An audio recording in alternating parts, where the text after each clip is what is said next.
रिवी भारत में सबसे बड़े और राजनीतिक रूप से महत्वपूर्ण राज्यों में से एक। पश्चिम बंगाल में 23 अप्रैल को चुनाव होने जा रहे हैं और दूसरे चरण का मतदान 29 अप्रैल को होना है।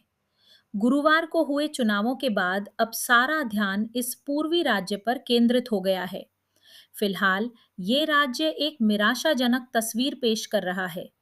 जो चुनाव शासन और रोजी रोटी को लेकर होना चाहिए, वो इसके बजाय पहचान और मतदाता सूची की बुनावट पर लड़ा जा रहा है।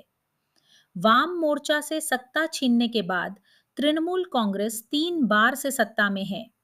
एक ज्यादा तर्कसंगत दुनिया में 2026 का विधानसभा चुनाव पिछले 15 सालों में ममता बनर्जी नीच सरकार के प्रदर्शन और इस सरकार द्वारा राज्य को प्रमुख सामाजिक आर्थिक सूचकों में मध्य या निचले स्तर पर रखे जाने के सवाल पर निर्भर करता।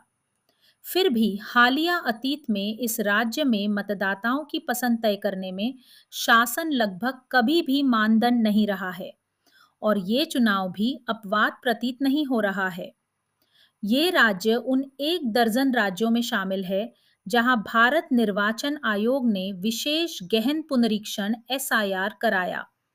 यहां 91 लाख मतदाता घट गए, जो 12% की कमी है। जमीनी रिपोर्टों ने उजागर किया कि बिहार के उलट, जहां नाम हटना सांप्रदायिक आधार पर ज्यादा समान रूप से वितरित था, पश्चिम बंगाल के अल्पसंख्यक मतदाता और सीमाई जिलों में रहने वाले लोग गैर आनुपातिक ढंग से प्रभावित हुए। शुरू में ही एसआईआर की गणना प्रक्रिया में विलोपनों के अलावा मसौदा सूची में 60 लाख से ज्यादा मतदाताओं को तार्किक असंगतियों वाला बताया गया। सुप्रीम कोर्ट ने, जिसने इन मतदाताओं की पात्रता तय करने के लिए हस्तक्षेप किया था, इस काम के लिए न्यायिक अधिकारी नियुक्त किए।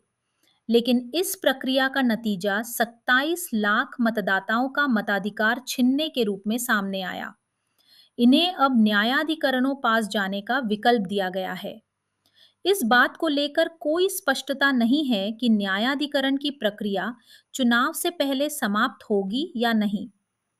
एसआईआर को लेकर जमीन पर व्याप्त गुस्सा और मतदाताओं पर अपनी पात्रता साबित करने के लिए डाले गए मुश्किल बोझ, जिनकी मुख्य वजह बेपरवाह निर्वाचन आयोग द्वारा दोषपूर्ण गणना प्रक्रिया अपनाना है, अब खुद एक चुनावी मुद्दा बन गए हैं और नागरिक व शासन संबंधी मुद्दे दरकिनार हो गए हैं। तृणमूल ने एसआईआर को लेकर असंतोष जाहिर किया है। उसने इसे केंद्र और निर्वाचन आयोग की गुप्त चाल का परिणाम बताया है, जबकि भाजपा ने एसआईआर को धार्मिक आधार पर ध्रुवीकरण के औजार के रूप में इस्तेमाल किया है।